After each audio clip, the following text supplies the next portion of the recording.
বিসমিল্লাহির রহমানির রহিম। সুপ্রিয় শিক্ষার্থীরা, তোমরা যে যেখানে আছো আশা করি আল্লাহর রহমতে ভালো আছো। আলহামদুলিল্লাহ, আমিও ভালো আছি। আজকে আমি এইচএসসি পরীক্ষার্থী 2021-এর ইসলামের ইতিহাস অ্যাসাইনমেন্ট 1 অর্থাৎ প্রথম পত্রের থেকে কিছু আলোচনা করব, যেটা এই অ্যাসাইনমেন্টে অন্তর্ভুক্ত করা হয়েছে। সেটা হলো প্রাক ইসলামী যুগের আরবদের আর্থসামাজিক অবস্থা, রাজনৈতিক অবস্থা, ধর্মীয় অবস্থা, সাংস্কৃতিক অবস্থা। এই সম্পর্কে আমি সংক্ষিপ্তভাবে তোমাদের একটা ধারণা দেওয়ার চেষ্টা করব ইনশাল্লাহ। এরপরেও যারা বুঝতে সমস্যা মনে করবে পরবর্তীতে আমার সাথে যোগাযোগ করবে, আমি তোমাদের সেই বিষয়টাতে সহযোগিতা করার চেষ্টা করব ইনশাল্লাহ। তো আমাদের প্রথমেই যে বিষয়টা আছে সেটা হলো যে প্রাক ইসলামী আরবের রাজনৈতিক অবস্থা। তো আমি তার আগে ছোট্ট করে একটু বলে নেই যে প্রাক ইসলামী যুগ বলতে আসলে আমরা কি বুঝি। প্রাক ইসলামী যুগ বলতে যেটা বোঝানো হয়েছে সেটা হলো যে ইসলামের যখন আবির্ভাব হয়নি আরব অঞ্চলে, সেই সময়টাকে প্রাক ইসলামী যুগ বলা হচ্ছে। আমরা যেটাকে সাধারণভাবে বলি জাহেলিয়া যুগ বা আইয়ামে জাহেলিয়া যুগ। তো আইয়ামে জাহেলিয়া যুগ অর্থাৎ অন্ধকারের যুগ, পাপাচারের যুগ। এই পাপাচারের যুগের সময়কাল সম্পর্কে বিভিন্ন ঐতিহাসিক বিভিন্নভাবে মন্তব্য করেছেন। তবে একজন ঐতিহাসিক নিকলসন উনি বলেছেন যে ইসলামের আগমনের পূর্ববর্তী 100 বছর সময়কালকে আইয়ামে জাহেলিয়া বলা হয়, অর্থাৎ 510 খ্রিস্টাব্দ থেকে 610 খ্রিস্টাব্দ পর্যন্ত। ইসলামের আবির্ভাব বলতে আমরা যেই সময়টাকে বুঝবো সেটা হলো রাসূল সাল্লাল্লাহু আলাইহি ওয়াসাল্লামের নবুয়ত লাভ করার সময়, যেই অর্থাৎ যখন তিনি নবুয়ত লাভ করলেন তখন থেকে ইসলামের আগমন বলে আমরা ধরে নিব। তো যদি ইসলামের আগমন পর্যন্ত হয় তাহলে ইসলামের আগমন 610 খ্রিস্টাব্দে, তার পূর্ববর্তী 100 বছর, তার মানে 510 খ্রিস্টাব্দ পর্যন্ত। এবং এই অভিমতটাকে পিকে হিট্টি সমর্থন করেছেন। নিকলসনের এই অভিমতকে পিকে হিট্টি সমর্থন করে উনি বলেছেন যে হ্যাঁ, এই সময়ের মধ্যে আবার যেই সময়টাতে তাদের ধর্মীয়, রাজনৈতিক, সামাজিক, অর্থনৈতিক এই যে অবস্থাগুলো, নৈতিক অবস্থা, এগুলো চরম অধঃপতনের সীমায় পৌঁছে, ওই সময়টা মূলত আইয়ামে জাহেলিয়া। যাই হোক, তাহলে আমরা সংক্ষেপে একটু ধারণা দেওয়ার চেষ্টা করলাম। এবার আমরা আসি রাজনৈতিক অবস্থা। আসলে আমরা জানি যে ইসলাম পূর্ব যুগে বা জাহেলিয়া যুগে সুষ্ঠু কোনো রাজনৈতিক পরিবেশ ছিল না। অর্থাৎ এক কথায় যদি আমরা বলতে যাই তাহলে বলতে পারবো এইভাবে যে রাজনৈতিক অবস্থাটা ছিল একদম নৈরাশ্যজনক, হতাশাব্যঞ্জক, এবং সেখানে কোনো নিয়ম শৃঙ্খলা কিচ্ছু ছিল না। আমরা জানি যে জাহিলিয়া যুগ সম্পর্কে আমরা স্বভাবতই সবসময় যে জিনিসটা বলে থাকি বা আমরা একটা জিনিস জানি যে ওই সময় এমন অবস্থা ছিল যাকে বলা হয় জোর যার মুল্লুক তার, অর্থাৎ যার শক্তি আছে তার কথাটাই হবে আইন। এরকম একটা অবস্থা বিরাজমান ছিল ইসলাম পূর্ব যুগে বা প্রাক ইসলামী যুগে। যেহেতু কোনো কেন্দ্রীয় আইন ব্যবস্থা ছিল না, যেহেতু কোনো ফৌজদারি আইন ছিল না, কোনো কোর্ট কাছারি ছিল না, তাহলে চলতো কীভাবে? স্বাভাবিকভাবে এই প্রশ্নটা আসে। তো তারা যেভাবে চলতো সেটি হলো যে প্রত্যেক বংশে একজন করে গোত্রপ্রধান বা একজন গোত্রপতি থাকত, যাদেরকে বলা হতো শেখ। এই শেখ নির্বাচিত হওয়ার কিছু পদ্ধতি ছিল, অর্থাৎ ওই বংশের বিভিন্ন গোত্র থাকতো, এই গোত্রের প্রধানরা মিলে একজন ব্যক্তিকে নির্বাচিত করত গণতান্ত্রিক পদ্ধতিতে। অর্থাৎ যখন একজনকে শেখ নির্বাচিত করা হচ্ছে তখন ওই ব্যক্তির সাহসিকতা, বুদ্ধিমত্তা, তার আর্থিক অবস্থা, বয়োজ্যেষ্ঠতা, এই বিষয়গুলো বিচার করে তাকে শেখ নির্বাচিত করা হতো। এই শেখের নিয়ন্ত্রণেই আসলে ওই বংশ বা ওই গোত্রটা তাদের জীবনযাপন করত। তবে ওই সময়ে যেই বিষয়টি ছিল যে তাদের মধ্যে বংশগৌরব, বংশের অহংকার, কৌলিন্য প্রথা, এই জিনিসগুলো থাকার কারণে তাদের মধ্যে সবসময় একটা অহংকার কাজ করত। ফলে দেখা যেত যে তারা সবসময় একটা বিশৃঙ্খলার মধ্যে দিয়ে যেত। তো যদিও তাদের ওই সময়ে তাদের মধ্যে কোনো আইন ছিল না, বা কোনো নিয়মকানুন ছিল না, তারপরেও গোত্রের প্রধান যিনি হতেন শেখের কথায় তারা কি করত, জীবন দিত। অর্থাৎ গোত্র প্রধান যে কথাটা বলবেন সেটাই তাদের জন্য আইন ছিল। তবে এক্ষেত্রে গোত্রের কথা মানল ব্যক্তি স্বাধীনতা, যেটা গোত্রের প্রধানের কথাই তারা আবার ব্যক্তি স্বাধীনতা জলাঞ্জলি দিত না। এ কারণে দেখা যায় যে গোত্রের পরস্পরের প্রতি তাদের যে সৌহার্দ্যপূর্ণ সম্পর্ক, কিন্তু অন্য গোত্রের প্রতি তারা ঠিক সেই রকমই শত্রু মনোভাবাপন্ন। সম্মানের ক্ষেত্রে বলি, অহংকারের ক্ষেত্রে বলি, যদি কোনো গোত্রের সাথে অন্য গোত্রের সাথে অপর গোত্রের কোনো মানে বনিবনা না হতো, তখন তারা উভয়ের মধ্যে সংঘর্ষে লিপ্ত হতো। আর গোত্রের মধ্যে যদি কেউ কোনো অপকর্ম করতো, হত্যাকাণ্ড ঘটাতো, তাহলে এইটার ব্যাপারে কেউ কোনো দায়িত্ব নিত না। কিন্তু অন্য গোত্রের লোক যদি অপর গোত্রের লোককে হত্যা করত বা আক্রমণ করত, তাহলে তারা সমান পরিমাণে প্রতিশোধ নিত। এই জন্য বলা হয় যে তাদের মধ্যে যেই জিনিসটা প্রচলিত ছিল সেটা হলো হত্যার বদলে হত্যা, অঙ্গের বদলে অঙ্গ। তো তাদের মধ্যে এই যুদ্ধবিগ্রহ চলতো, যুগের পরে যুদ্ধ চলতো। তো আমরা বলছি যে খুনের বদলে খুন, রক্তের বদলে রক্ত, অঙ্গের বদলে অঙ্গ। আসলে কি তাহলে এভাবেই চলতো? না, কখনো কখনো দেখা যায় যে খুনের খেসারত দিয়ে, যেটাকে বলা হয় দিয়াত, এই খুনের খেসারত বা ক্ষতিপূরণ দিয়ে কখনো কখনো তাদের মধ্যে এই যুদ্ধ বিগ্রহ বন্ধ হতো। তো যেহেতু ওইখানে কোনো রাজনৈতিক স্থিতিশীলতা ছিল না, কোনো আইন কানুন ছিল না, এগুলো তাদের মতো করেই তারা চালাতো। তো এই যে যুদ্ধ হতো, এই যুদ্ধ হওয়ার পেছনে বেশ কিছু কারণ ছিল। কিছু কিছু জিনিসকে কেন্দ্র করে তাদের মধ্যে যুদ্ধ হতো, বিশেষ করে পানির নহর, গবাদি পশু, তৃণভূমি, এই বিষয়গুলোকে নিয়ে তাদের মধ্যে যুদ্ধবিগ্রহ চলত। আউস খাজরাজ গোত্রের মধ্যে যুদ্ধ হয়েছে, বছরের পর বছর ধরে আউস খাজরাজ গোত্রের মধ্যে যুদ্ধ হয়েছে, বুয়াসের যুদ্ধ। এরপরে কুরাইশ বংশের মিত্র, তাদের সাথে হাওয়াজিন গোত্রের যুদ্ধ হয়েছে,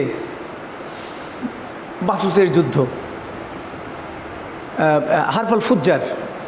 অর্থাৎ এই যে হারফাল ফুজ্জার কুরাইশদের সাথে হাওয়াজিন গোত্রের যে যুদ্ধটা হলো, এইটা ছিল আসলে পবিত্র মাসে বিধি লঙ্ঘন করে যুদ্ধ হয়েছিল। এই জন্য এই যুদ্ধের নামকরণ করা হয়েছে হারফাল ফুজ্জার, অর্থাৎ বিধি লঙ্ঘনের যুদ্ধ। যদিও রাসূল সাল্লাল্লাহু আলাইহি সাল্লামের বয়স এই সময় খুব কম ছিল, যেহেতু কুরাইশ বংশের সাথে তার বংশের সাথে যুদ্ধ, তিনি এই যুদ্ধে অংশগ্রহণ করেছেন। হারফাল ফুজ্জার। এরপরে বাসুসের যুদ্ধ হয়েছে, বানু বকর, বানু তাগলিব গোত্রের একটা উটকে কেন্দ্র করে তাদের মধ্যে 40 বছর ধরে যুদ্ধ হয়েছে। একটা ঘোড়ার দৌড়কে কেন্দ্র করে শতাব্দীর পর শতাব্দী ধরে যুদ্ধ হয়েছে। তো দেখা যায় যে তাদের মধ্যে অনেক সময় তুচ্ছ ঘটনাকে কেন্দ্র করে যুগের পর যুগ ধরে যুদ্ধ চলেছে, প্রতিদিন নতুন নতুন যুদ্ধ হয়েছে। ঐতিহাসিক গিবন বলেছেন যে এই যে জাহিলিয়া যুগের যে সময়কাল, এই সময়ের মধ্যে ছোট বড় প্রায় 1700 যুদ্ধ সংগঠিত হয়েছে। তো আমরা বললাম জাহিলিয়া যুগের ব্যাপ্তিকাল ছিল 100 বছর।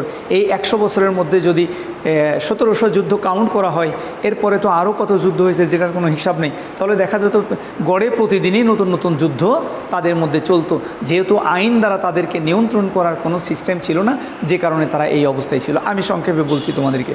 তো রাজনৈতিক অবস্থার পরিস্থিতি ছিল এরকম। এরপরে আমরা আসি সামাজিক অবস্থা। ঐতিহাসিকরা বলছেন যে সামাজিক অবস্থা ছিল আরও নৈরাশ্যজনক। সমাজের মধ্যে পরস্পরের মধ্যে কোনো সৌহার্দ্যপূর্ণ সম্পর্ক ছিল না। আইন না থাকার কারণে তারা ছিল বিভিন্নভাবে পাপাচারের মধ্যে লিপ্ত, অনিয়মের মধ্যে লিপ্ত। সামাজিক কোনো বন্ধনই তাদের মধ্যে ছিল না। তো এই যে সামাজিক বন্ধন না থাকার কারণে যেটা হয়েছে যে তারা আসলে উচ্ছৃঙ্খল জীবনযাপন করত। তো সেক্ষেত্রে দেখা যেত যে আরবের যারা শহর কেন্দ্রিক, তাদের মধ্যে কিছুটা সভ্যতা ভদ্রতা থাকলেও যারা মরুবাসী বেদুইন যাযাবর ছিল, তাদের জীবনযাপনের কোনো ধারাবাহিক বৈশিষ্ট্য ছিল না। তারা আজ এখানে তো কাল ওখানে, কাল ওখানে তো আরেক জায়গায় পরের দিন, এরকম করে তারা জীবনযাপন করতো। ফলে তাদের মধ্যে কোনো সামাজিক যে বন্ধন, সামাজিক যে সুসম্পর্ক, এই সম্পর্কটা গড়ে ওঠেনি। তো এই সমাজের মধ্যে আসলে প্রত্যেকটা সময় প্রত্যেকটা দেশেই প্রত্যেকটা অবস্থাতেই সমাজে দুই শ্রেণীর মানুষ থাকে, একটি হলো নারী এবং একটি হলো পুরুষ।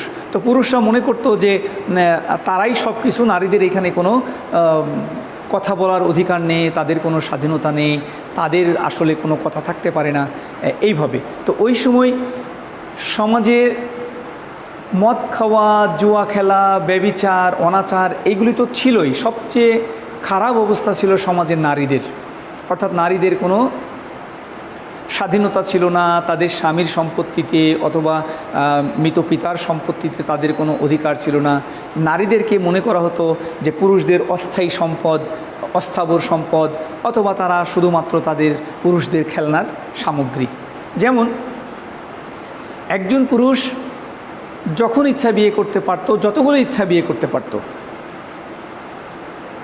যখন খুশি তাদেরকে ছেড়ে দিতে পারত।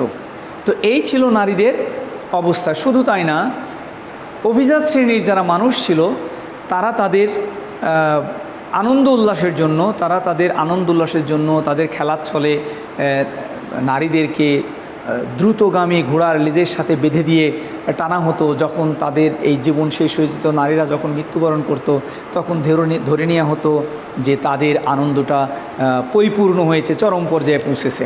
এইভাবে নারীদের জীবন শেষ হতো। অন্যভাবে তাদের মধ্যে কিছু ঘৃণ্য প্রচলনও ছিল। যে নারীরাও অনেক সময় দেখা যেত যে বহুপতি গ্রহণ করত। আবার অনেক সময় যদি কোনো নারীর পুত্র সন্তান না হতো, তাহলে স্বামীর অনুমতিক্রমে তারা অন্য জায়গায় গিয়ে পুত্র সন্তানের লাভের আশায় বিবাহ বহির্ভূতভাবে তারা সংসার করত। অর্থাৎ বৈবাহিক যে পবিত্রতা, এই বৈবাহিক পবিত্রতা ছিটে ফোঁটা তখন তাদের মধ্যে ছিল না। এরপরে আমরা আসি সেই সময় যে কন্যা সন্তান জন্মগ্রহণ করত। এই কন্যা সন্তান জন্মগ্রহণ করার পরে অনেকেই অনেক কারণেই কন্যা সন্তানদেরকে জীবন্ত কবর দিত। কেউ অভাবের তাড়নায়, কেউ আভিজাত্যের কারণে কন্যা সন্তানকে জীবন্ত কবর দিতে হতো। কোনো এক ব্যক্তি তার 5 থেকে 6 বছর বয়স্ক কন্যাদেরকে প্রায় 10 জন কন্যা সন্তানদেরকে জীবন্ত কবর দিয়েছিলেন। তো এই ছিল কন্যা সন্তান জন্মগ্রহণ করার পরে তাদের করুণ পরিণতি। সেই সময়ে দাসদাসীর ব্যবসা হতো। বিশেষ করে যারা দাসী থাকতো, দাস থাকতো, তাদের আসলে স্বাধীনতা বলতে কোনো বিষয় ছিল না। ঐতিহাসিকরা বলছেন যে তারা জীবনের এপারে এক ফোঁটা সূর্যের রশ্মি তারা চোখে দেখতো না। যদি কখনো দেখা যেত স্বামী স্ত্রী একই মনিবের অধীনে বা একই মালিকের অধীনে দাসদাসী হিসাবে জীবনযাপন করছে, তারপরেও তারা স্বামী স্ত্রী হিসাবে জীবনযাপন করতে পারতো না, মেলামেশা করতে পারতো না। যখন তারা মেলামেশা করত, যদি তাদের কোনো সন্তান জন্মগ্রহণ করত, ওই সন্তানও মালিকের অধীনে দাস বা দাসী হিসাবে অন্তর্ভুক্ত করা হতো। এই ছিল দাসদাসীদের অবস্থা। তাহলে দেখা যায় যে ওই সময় যারা কন্যা সন্তান ছিল বা মেয়ে যারা ছিল, ওই সমাজে তাদের কোনো দাম ছিল না। মদ খাওয়া হতো, জুয়া খেলা হতো। যারা মদ খেত না, মদ পান করতো না, তাদেরকে বলা হতো ছোট লোক বা তাদেরকে অসামাজিক বলা হতো। যারা জুয়া খেলতো না, তাদেরকে অসামাজিক বলে বা ছোট লোক বলে গালি দেওয়া হতো। তো যখনই মানুষ মদ পান করতো, জুয়া খেলা হতো, তখনই কিন্তু সমাজের মধ্যে আরও অপকর্ম, অনৈতিক কাজকর্ম আরও বেড়ে যেত। এইভাবে দেখা যায় যে সমাজের মধ্যে কোনো রকমের বন্ধন ছিল না। সামাজিকভাবে মানুষ কখনোই সুখ শান্তিতে বসবাস করতে পারেনি। এই ছিল তাদের অবস্থা। আর অর্থনৈতিক অবস্থা যদি আমরা বলতে যাই, তাহলে দেখা যাবে যে আরব তো মরু অঞ্চল ছিল। তো মরু অঞ্চল থাকার কারণে কিন্তু প্রাচীন যুগে আমরা বিভিন্ন ইতিহাস থেকে যেটা দেখি যে মানুষের যাতায়াত, ব্যবসা বাণিজ্য এটা কিন্তু নদীকেন্দ্রিক ছিল। কিন্তু মরু অঞ্চল হওয়ার কারণে আরবে ওই রকম নদীকেন্দ্রিক কোনো ব্যবসা বাণিজ্য বা নদীকেন্দ্রিক কোনো যাওয়া আসার ব্যবস্থা ওই সময় খুব অন্যান্য দেশের মতো করে গড়ে ওঠেনি। ফলে তাদের ব্যবসা বাণিজ্য বলতে যা কিছু ছিল সেটা কিন্তু খুব সীমিত আকারের। যেমন যারা শহরে বসবাস করত, যারা শহর কেন্দ্রিক ছিল, তারা কিছুটা ব্যবসা বাণিজ্য করত। বিভিন্ন ধরনের ব্যবসা বাণিজ্যের সাথে তাদের একটা সম্পর্ক ছিল। এই ব্যবসা বাণিজ্যের মাধ্যমে তারা অর্থনৈতিক কর্মকাণ্ড পরিচালনা করত। আর ইহুদি যারা ছিল তারা সুদের ব্যবসা করত। তো এই সুদের ব্যবসার বিষয়টা ছিল আরও কঠিন। যদি কোনো ব্যক্তি একজনের কাছ থেকে ঋণ গ্রহণ করত, এই ঋণদাতা তার কাছ থেকে উচ্চ হারে সুদ নিত। অনেক সময় দেখা যেত যে ঋণ গ্রহীতা যদি এই ঋণের টাকা পরিশোধ করতে না পারত, তাহলে তার স্থাবর অস্থাবর সমস্ত সম্পত্তি নিয়ে নেওয়া হতো। এই স্থাবর অস্থাবর সম্পত্তি নেওয়ার পরেও যদি তাদের টাকা পরিশোধ না হতো, উসুল না হতো, তাহলে তাদের স্ত্রী পুত্র কন্যাকে দাস দাসী হিসাবে নিয়ে বিক্রি করা হতো। এইভাবে কিছু লোক ব্যবসা বাণিজ্য করত। এছাড়া তায়েফে, মদিনায় কিছু কৃষিকাজ হতো। তো সমতল ভূমি থেকে অনেক উঁচু ছিল তায়েফ, তো সেখানে কিছু কৃষিকাজ হতো। ওখানে প্রায়ই বৃষ্টি হতো। ওখানে যেমন তরমুজ, ডুমুর, জলপাই, পিস এগুলো প্রচুর পরিমাণে উৎপন্ন হতো। এক শ্রেণীর মানুষ এই কৃষির সাথে সম্পৃক্ত ছিল, এই কৃষির মাধ্যমে তারা কাজ করত। আর মক্কা কেন্দ্রিক যারা ছিল, আসলে মক্কাতে ওই ধরনের কোনো ব্যবসা বাণিজ্য বা কৃষির কোনো ব্যবস্থা ছিল না। তো মক্কা তো কাবাকে কেন্দ্র করে প্রতি বছর বিভিন্ন দেশ থেকে সেখানে কিছু মানুষ আসতো এবং কাবাকে কেন্দ্র করে মক্কার মানুষেরা কিছু ব্যবসা বাণিজ্য করত। এই যারা দর্শনার্থী আসতো, পূজা করতে আসতো বা তারা যারা ধর্মীয় আচার অনুষ্ঠান পালন করার জন্য আসতো, তাদের মধ্যে কিছু জিনিসপত্র বিক্রি করে অথবা তাদের সাথে সমন্বয় করে তারা কিছু ব্যবসা বাণিজ্য করতো। এইভাবে মক্কার লোকদের ব্যবসা বাণিজ্য চলতো। তো এই যে ব্যবসা বাণিজ্য, এটা যে ব্যাপক হারে চলতো তাও না, এইভাবে করতো। আর মদিনাতে কিছু মাঝে মাঝে বৃষ্টি হতো। বৃষ্টি হওয়ার কারণে সেখানে পরিবেশটা ছিল ভালো, সুশীতল, যে কারণে কিছু শস্য উৎপাদন হতো সেখানে, এবং সেখানকার মানুষ ব্যবসা বাণিজ্য করে তারা জীবিকা নির্বাহ করত। আর এক শ্রেণীর মানুষ ছিল যে যারা মরুভূমি কেন্দ্রিক ছিল, তারা অধিকাংশ মানুষই লুটতরাজের সাথে সম্পৃক্ত ছিল। এরা লুটতরাজ করে জীবিকা নির্বাহ করত। কেউ কেউ পশুপালন করত। যেমন আমরা জানি যে মরুভূমিতে চলাচলের একমাত্র বাহন ছিল উট। এই উটকে বলা হতো মরুভূমির জাহাজ। এই মরুভূমির জাহাজ খ্যাত উট কিছু মানুষ লালন পালন করত। এই পশুপালনের বা অন্যান্য পশুপালনের দ্বারা তারা জীবিকা নির্বাহ করত। এক শ্রেণীর মানুষ লুটতরাজের সাথে সম্পৃক্ত ছিল, তারা লুটতরাজ করে জীবিকা নির্বাহ করত। এভাবে দেখা যায় যে তাদের অর্থনৈতিক অবস্থাটা তারা এই বিভিন্ন পেশার মাধ্যমে পরিচালনা করত। তাহলে কেউ কেউ ব্যবসা করত, সুদের ব্যবসা করত, কৃষিকাজের সাথে সম্পৃক্ত ছিল, অন্যান্য ব্যবসা করত। মদিনার লোকেরাও ব্যবসা বাণিজ্যের সাথে সম্পৃক্ত ছিল এবং কৃষির সাথে সম্পৃক্ত ছিল। এইভাবে তাদের অর্থনৈতিক কর্মকাণ্ড পরিচালনা করতেন। এরপরে আমরা আসি, আমি সংক্ষেপে বলছি তোমাদেরকে। আমরা যদি ধর্মীয় অবস্থায় আসি, ধর্মীয় অবস্থা ছিল নৈরাশ্যজনক। তো আমরা জানি যে ইসলাম পূর্ব যুগে বা প্রাক ইসলামী যুগে বা আইয়ামে জাহিলিয়া যুগের ধর্মীয় কোনো ভালো পরিবেশ তাদের মধ্যে ছিল না, এবং সেই সময় মানে যারা বসবাস করত ওই অঞ্চলে, তাদের মধ্যে পৌত্তলিক বা জড়বাদী এরা ছিল, ইহুদি ছিল, খ্রিস্টান ছিল। তো এই যে ইহুদি, খ্রিস্টান এবং আরেকটা সম্প্রদায় ছিল, যেই সম্প্রদায়টাকে হানিফ সম্প্রদায় বলা হয়। তো এই চার ধর্ম অবলম্বী বসবাস করত। তো ইহুদি, খ্রিস্টান, পৌত্তলিক, জড়বাদী আমরা যাই বলি, এরা কিন্তু একেশ্বরবাদে বিশ্বাসী ছিল না। যদিও ইহুদিরা একেশ্বরবাদে বিশ্বাসী ছিল, পরবর্তীতে তারাও এই জড়বাদীর দিকে চলে যায়। খ্রিস্টান যারা ছিল তারাও কিন্তু একেশ্বরবাদে ওইভাবে আর করতে পারেনি। তাহলে জাহিলিয়া আরবে চার ধর্ম অবলম্বী লোক বসবাস করত, ধর্মের মানুষ বসবাস করত। তাদের মধ্যে বিশেষভাবে উল্লেখযোগ্য এই পৌত্তলিক, ইহুদি, খ্রিস্টান এবং হানিফ সম্প্রদায়। যারা পৌত্তলিক ছিল, এই পৌত্তলিকতার সাথে যারা ছিল বা যারা জড়বাদী ছিল, তারা বিভিন্ন দেবদেবী মূর্তির পূজা করত, বিভিন্ন গাছপালার পূজা করত, পাথরের পূজা করত। তারা বড় বড় মূর্তি তৈরি করত। এই মূর্তি তৈরি করে বিভিন্ন ক্ষেত্রে তাদের বিভিন্ন ধরনের মূর্তি ছিল। তো এক পর্যায়ে দেখা যায় যে তারা এই পূজা করতে করতে পবিত্র কাবা গৃহেও তারা প্রায় 360টি মূর্তি স্থাপন করে। এই মূর্তির মধ্যে লাত, মানাত, উজ্জা, হবল এই ধরনের বড় বড় মূর্তি দিয়ে তারা পূজা করত। এই পূজা করে তারা তাদের ধর্মীয় আচার অনুষ্ঠান পালন করত এবং এই মূর্তিগুলোকেই তারা তাদের স্রষ্টা বা প্রভু অথবা তাদের বিভিন্ন ক্ষেত্রে যে দাতা এদেরকেই তারা এগুলো মনে করে পূজা করত। এরপরে আমরা আসি ইহুদি। এই ইহুদিরা আরবের উত্তরাঞ্চলে বসতি স্থাপন করেছিল, দক্ষিণ অঞ্চলেও তারা ছড়িয়ে পড়েছিল এই ইহুদিরা। এই ইহুদিদের প্রথম দিকে ধর্মবিশ্বাস যদিও কিছুটা একেশ্বরবাদের দিকে ছিল, কিন্তু পরবর্তীতে তারাও আর তাদের এই ধর্মমতে টিকে থাকতে পারে নাই। পরবর্তী দেখা যাচ্ছে যে এই ইহুদিরা বিভিন্ন সময়ে তাদের ইহুদির যে মতবাদ, এই মতবাদটা প্রচার করার চেষ্টা করেছে। বানু নাজির, কাইনুকা, এই যে সমস্ত গোত্রগুলো ছিল, এই গোত্রগুলো তাদের ধর্মমত প্রচার করার জন্য চেষ্টা করেছেন, কিন্তু বিভিন্ন কারণেই তারা তাদের এই ধর্মমতটা প্রচার করে খুব একটা সফলতা অর্জন করতে পারেনি। ঠিক তেমনিভাবে খ্রিস্টান ধর্মের যারা ছিল, খ্রিস্ট ধর্ম প্রচার করার জন্য তারা চেষ্টা করেছে। তো এই অনেক সময় দেখা গেছে যে তারা তাদের ধর্ম প্রচার করার জন্য আন্দোলন করার চেষ্টা করেছে, কিন্তু সেটাও তারা খুব বেশি করে করতে পারেনি।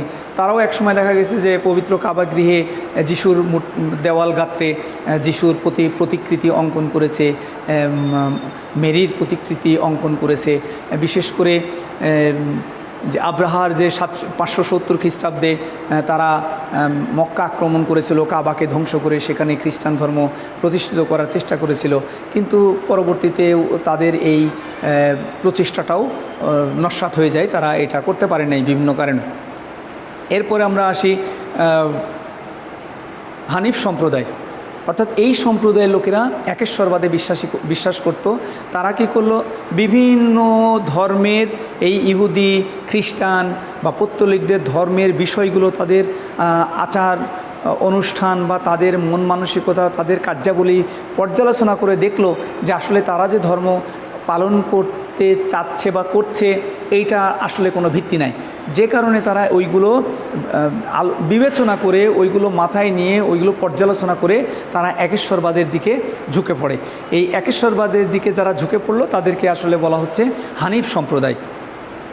তো ওই সময় হানিফ সম্প্রদায়ের খুব বেশি মানুষ ছিল তা না, কোনো ঐতিহাসিক বলছেন যে 12 জন, কেউ বলছে 6 জন। তার মধ্যে হযরত খাদিজার যে চাচাতো ভাই ছিল ওয়ারাকা বিন নওফেল, এই নওফেল ছিল বিশেষভাবে উল্লেখযোগ্য। তারা এই হানিফ সম্প্রদায়ের অন্তর্ভুক্ত ছিল, তারা আল্লাহর একেশ্বরবাদে বিশ্বাস স্থাপন করেছিল। এরপরে আমরা আসি আরবদের সাংস্কৃতিক অবস্থা। আসলে এই যে আমরা এতক্ষণ আলোচনা করলাম রাজনৈতিক, সামাজিক, অর্থনৈতিক, ধর্মীয়, আসলে প্রত্যেকটা বিষয় ছিল নৈরাশ্যজনক এবং এইটা ছিল একটা বিশৃঙ্খলপূর্ণ একটা বিষয়। প্রত্যেকটা বিষয় বিশৃঙ্খলপূর্ণ এবং এখানে ভালো কোনো কিছু আমরা দেখতে পাই নাই সামগ্রিক অর্থে যদি আমরা বিচার বিশ্লেষণ করি।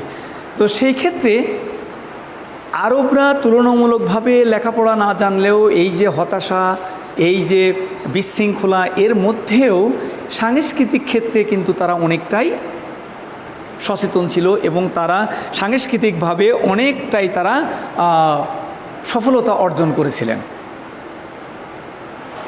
জোসেফ হেল তিনি বলেছেন যে এই যে আরবের যে সংস্কৃতি, এই আরবের সংস্কৃতি ছিল এটা তাদের নিজস্ব এবং অন্য সভ্যতা থেকে প্রভাবমুক্ত। তাদের লোকগাথা, তাদের গীতিকাব্য এগুলো অত্যন্ত সমৃদ্ধ ছিল এবং তারা সাংস্কৃতিক ক্ষেত্রে নিজস্বতা দিয়ে ওই সময়ে অত্যন্ত সমৃদ্ধি অর্জন করেছিলেন। এবং আমরা যেটা জানি, আমরা জানি যে ওই সময়ে কাবা কেন্দ্রিক উকাজ মেলা হতো। এই উকাজ মেলায় বিভিন্ন কবি আসতো, কবিতা করত। আরবি কবিতার ক্ষেত্রে মুহালহিল নামে একজন কবি, উনি অত্যন্ত যশ বা খ্যাতির অধিকারী ছিলেন। উকাজ মেলা হতো। এই উকাজ মেলায় আরবের বিভিন্ন জায়গা থেকে কবিরা আসতো, সেখানে কবিতা রচনার প্রতিযোগিতা হতো। এই প্রতিযোগিতায় 7টি কবিতা শ্রেষ্ঠ কবিতা বলে নির্বাচিত করা হতো, যেটাকে তাদেরকে আবার পুরস্কৃত করা হতো। পুরস্কৃত করার সাথে সাথে এই বিখ্যাত 7টি কবিতা স্বর্ণাক্ষরে লিখে, সোনালি হরফে লিখে সেটা কাবার দেওয়ালে টানিয়ে রাখা হতো, যেটাকে আমরা বলছি সাবে মুআল্লাকাত, 7টি ঝুলন্ত কবিতা। তো এই যে কবিতার যে আসর বসতো, তাদেরকে পুরস্কৃত করা হতো।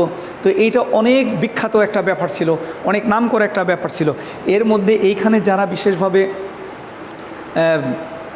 নাম করেছিলেন, যশ খ্যাতি অর্জন করেছিলেন, তার মধ্যে ছিল সাদ্দাদ, আনতারা, আবু সালামা, ইমরুল কায়েস। এরা বিখ্যাত বিখ্যাত কবি সাহিত্যিক ছিলেন। তারা সাহিত্য চর্চা করত, তারা কবিতা চর্চা করত, তারা বংশপুঞ্জি সম্পর্কে সম্যক জ্ঞানের অধিকারী ছিল এবং তারা তাদের এই বিষয়গুলোকে সংরক্ষণ করে রাখত, তাদের এই বিষয়গুলোকে সংরক্ষণ করে রাখত। ইমরুল কায়েসকে বলা হতো, শেক্সপিয়ারের সাথে তাকে তুলনা করা হয়েছে। তো এই যে বিষয়গুলো, এই সব কিছুর মধ্যেও, এত হতাশার মধ্যেও আরবদের যে সাংস্কৃতিক অবস্থা, এই সাংস্কৃতিক অবস্থা ছিল সমৃদ্ধ, এটা আমরা নিঃসন্দেহে বলতে পারি। এরপরেও তাদের কিছু সদ্গুণ ছিল, যেমন তারা অত্যন্ত অতিথিপরায়ণ ছিল। যদি তাদের কোনো অতিথি আসতো, অতিথি আপ্যায়ন বা তাদেরকে সম্মান করা, অতিথি আপ্যায়ন করা, এটা তাদের একটা কালচার ছিল যে তারা খুব অতিথিপরায়ণ ছিল। তাদের খাওয়া দাওয়ার থেকে শুরু করে তাদের আপ্যায়ন, তাদের সম্মান করা, এই বিষয়গুলোতে কিন্তু তারা অধিক পারদর্শী ছিল এবং এই গুণাবলীর তারা অধিকারী ছিল। তো যাই হোক, আমি তোমাদের সামনে আমার এই স্বল্প সময়ের ক্লাসের মধ্যে তোমাদের এই অ্যাসাইনমেন্ট সম্পর্কে আমি একটা ধারণা দেওয়ার চেষ্টা করেছি। তারপরেও যদি কারো বুঝতে অসুবিধা হয়, তোমরা আমার সাথে যোগাযোগ করলে আমি তোমাদেরকে সহযোগিতা করার চেষ্টা করব ইনশাল্লাহ। তো আজকে এই পর্যন্তই শেষ করছি। সবাই ভালো থেকো, সাবধানে থেকো। নির্দিষ্ট সময়ের মধ্যে তোমরা অ্যাসাইনমেন্ট করে আমাদের কলেজে পৌঁছে দেবে। সবাই ভালো থেকো। আল্লাহ হাফেজ।